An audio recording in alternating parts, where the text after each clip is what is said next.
మాజీ ముఖ్యమంత్రి తెనాలి పర్యటన. ఎందుకు ఆ పర్యటన అంటే, మరి అక్కడ రౌడీ షీటర్లుగా బాగా పేరు పొందిన మరి జాన్ విక్టర్ ఒకతను, అతని గ్యాంగు, ఓ 3-4 ఉన్నారు. ఎన్నో కేసులు వాళ్ళ మీద ఉన్నాయి. ఐ థింక్ జగన్మోహన్ రెడ్డి ముఖ్యమంత్రిగా ఉన్నప్పటి నుంచి కూడా ఉన్నాయి వాళ్ళ మీద కేసులు. మరి పోలీస్ స్టేషన్కి ఎన్నోసార్లు వెళ్ళారు, వచ్చారు. గంజాయి బ్యాచ్, చైన్ బ్యాచ్ అని ఎన్నో బిరుదులు ఉన్నాయి. తెనాల్లో ఎంతో పేరు ప్రసిద్ధిగాంచిన ముఠా, గంజాయి ముఠా వాళ్ళని చెప్పి విశిష్టమైన ప్రాధాన్యత సంతరించుకున్న ఆ రౌడీల్ని ఒక హెడ్ కానిస్టేబుల్ మీదే, ఒక బీసీ హెడ్ కానిస్టేబుల్ మీద హత్య ప్రయత్నం చేశారు. మరి అతని శ్రీమతి కూడా ఎంతో వాపోయింది. ఆ అమ్మాయి దళిత సామాజిక వర్గానికి చెందిన అమ్మాయి. వారు ప్రేమ వివాహం చేసుకున్నారని పేపర్లో చదివా. మరి ఒక కానిస్టేబుల్ మీదే, హెడ్ కానిస్టేబుల్ మీదే ఈ బ్యాచ్, గంజాయి బ్యాచ్ దురాఘాతం చేస్తే మరి పబ్లిక్లో కూడా ఒక అవేర్నెస్ రావాలి. ఏదో చాటున వాళ్ళని దండించిన అలా అలా జైలుకి వెళ్ళటం రావటం ఒక అలవాటుగా మారిపోయిన ఆ దుండగులకి ఏ శిక్ష విధించినా తప్పులేదు. మరి పబ్లిక్లో ఓకే, చట్టపరంగా తప్పే. ఇలాంటి చోట్లే చట్టం, న్యాయం, ధర్మం అనేవి కూడా వస్తూ ఉంటాయి. అధర్మం ఏం కాదు, అన్యాయం ఏం కాదు, కానీ డెఫినెట్గా చట్టానికి కాస్త వ్యతిరేకమే పబ్లిక్లో అలాగా చేయటం. మరి ఒక డాక్టర్ని, సుధాకర్ని నడి రోడ్డు మీద కొట్టించిన వ్యక్తి అప్పటి ముఖ్యమంత్రి. మరి సుబ్రహ్మణ్యాన్ని పార్సిల్ చేసిన వ్యక్తిని మద్దతు ఇచ్చిన వ్యక్తి అప్పటి ముఖ్యమంత్రి. ఇలా ఎన్నో ఉన్నాయి. చాలామంది కూడా మాట్లాడినట్టున్నారు. ఆ విషయాల జోలికి నేను వెళ్ళను. కానీ ఈరోజు మరి అతనికి మద్దతు తెలియజేయటం కోసం మరి ఒక మాజీ ముఖ్యమంత్రి హోదాలో పనిచేసిన వ్యక్తి, అతని గత చరిత్ర చూసుకుంటే, ఆ మాజీ, ఇక్కడ నేను చెప్పేది గంజా బ్యాచ్ గురించి కాదు, మాజీ ముఖ్యమంత్రి గత చరిత్ర చూస్తే, మరి అప్పట్లో ఎంపీగా అదే పార్టీలో ఉన్న నన్ను 4 మంచి వ్యాఖ్యలు చెప్పినందుకు, అంటే సలహా, ఇప్పుడు క్రిటిసిజం ఎప్పుడూ స్ట్రాంగ్గానే ఉంటుంది, పొగడ్తలో మరి బాధ అనిపించవచ్చు. మరి అప్పుడు నేను జరుగుతున్న తప్పుల్ని వివరించవలసిన పరిస్థితి వచ్చినప్పుడు మరి తప్పుల్ని ఎత్తి చూపడం జరిగింది. మరి దాన్ని అన్యథా అతనప్పుడు భావించి నన్ను దారుణంగా చిత్రహింసల పాలు చేశాడు. చట్టాన్ని కంట్రోల్ చేయాల్సింది పోలీసులు. చట్టాన్ని పోలీసులు చేతిలోకి తీసుకోవడం ఏంటి? విషయం ఏంటంటే, ఒకటండి, నాకు అర్థం కానిది ఏంటంటే, తప్పు చేసినోడికి కులం ఏంటి, మతం ఏంటి, అదొక్కటి చెప్పండి. అది వాళ్ళ గంజా బ్యాచ్. నిన్న కూడా మా వాళ్ళు డిపార్ట్మెంట్ అంతా కూడా ఒక ప్రెస్ నోట్ కూడా రిలీజ్ చేశారు డీసీపీ గారు. అసలు వాళ్ళ మీద ఎన్ని రౌడీ షీట్స్ ఉన్నాయి. అసలు తెనాల్లోని, నాకే కాదండి, మీకు కూడా ఒక సోషల్ రెస్పాన్సిబిలిటీ ఉంది, ఒక విలేకరులుగా మీకు కూడా. ఒక్కసారి తెనాల్లో వాళ్ళ తాలూకా నేచర్ ఏంటి, వాళ్ళ తాలూకా బ్యాక్గ్రౌండ్ ఏంటి అన్నది ఒకసారి చెక్ చేయండి. యాక్చువల్గా ఒక గంజా బ్యాచ్ పోలీస్ డిపార్ట్మెంట్ మీద చేసుకునేటప్పుడు, అంటే ఫర్దర్గా ఒకసారి దానికి కూడా వీళ్ళు రాజకీయ రంగు పులిమేసి దానికి కులాన్ని అంటగట్టి మతాన్ని అంటగడతా ఉంటే ఇంకా పోలీస్ డిపార్ట్మెంట్ ఎలా వర్క్ చేసుకోవాలి? ఒకసారి ఆలోచించాలి. ఇదే పోలీస్ యాక్షన్ తీసుకోలేదు అంటారు, ఏదైనా ఒక స్టెప్ ఫార్వర్డ్ వేస్తే ఈ రకంగా మాట్లాడతారు. అంటే నేనేమంటానంటే, కొంత పని మా డిపార్ట్మెంట్ చేసుకునివ్వాలి.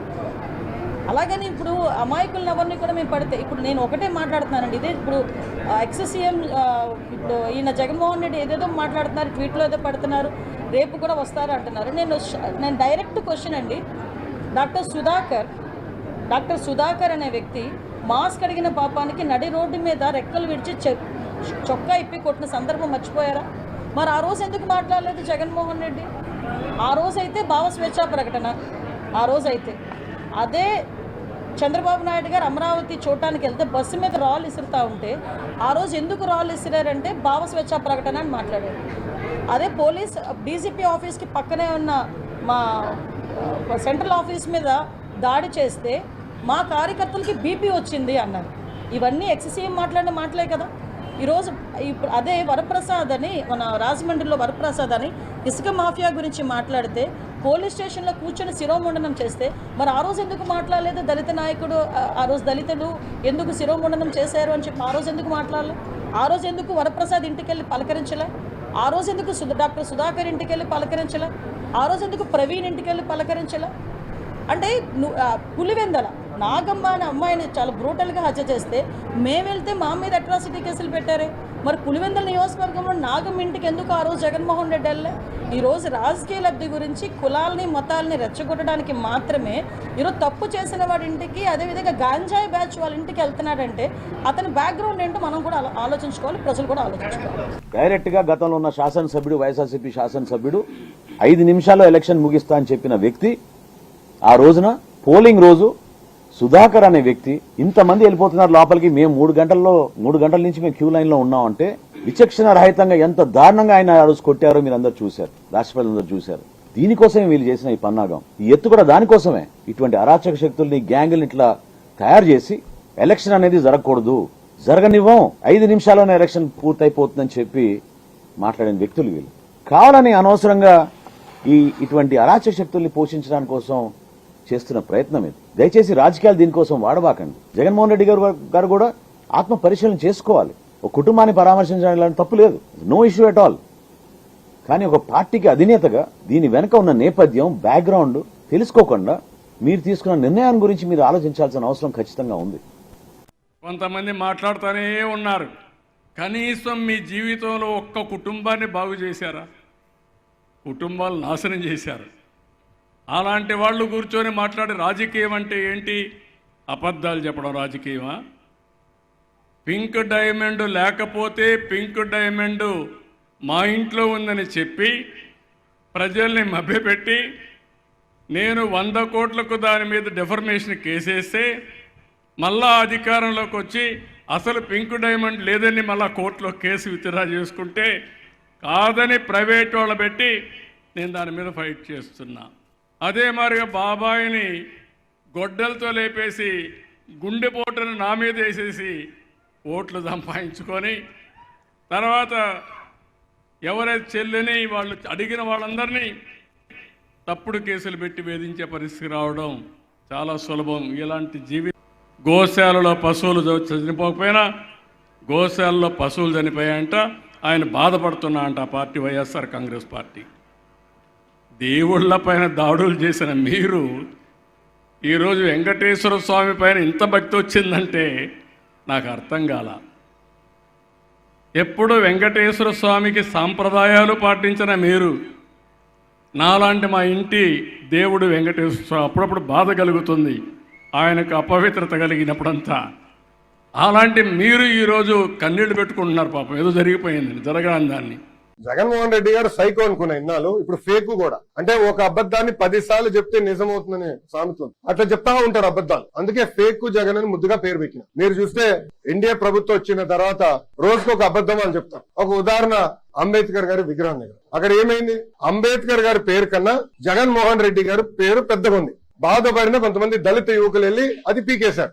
ఏం పీకేశారు? జగన్మోహన్ రెడ్డి గారి పేరు పీకేశారు. తొలగించింది జగన్మోహన్ రెడ్డి గారి పేరు, ఇంకేం చేయలేదు వాళ్ళు. ఒక ఇటుక ఎరగలేదు, అక్కడ ఒక చెట్టుకి ఎలాంటి ఇబ్బంది లేదు. కానీ ఇప్పుడు అది పెద్ద గోల్ చేస్తున్నారు, ఏదో అయిపోయింది. ఈ స్వభావంగా అడుగుతున్న వాళ్ళందరినీ. విదేశీ విద్య అంబేద్కర్ గారి పేరు పెట్టింది ఆనాటి ప్రభుత్వం, తెలుగుదేశం ప్రభుత్వం. మళ్ళీ అంబేద్కర్ గారి పేరు తీసేసి జగన్మోహన్ రెడ్డి గారి పేరు పెట్టింది ఎవరు? జగన్మోహన్ రెడ్డి గారి ప్రభుత్వం. దానికి సమాధానం చెప్పండి. అందుకే ముద్దుగా ఫేక్ జగన్ అని పెట్టిన.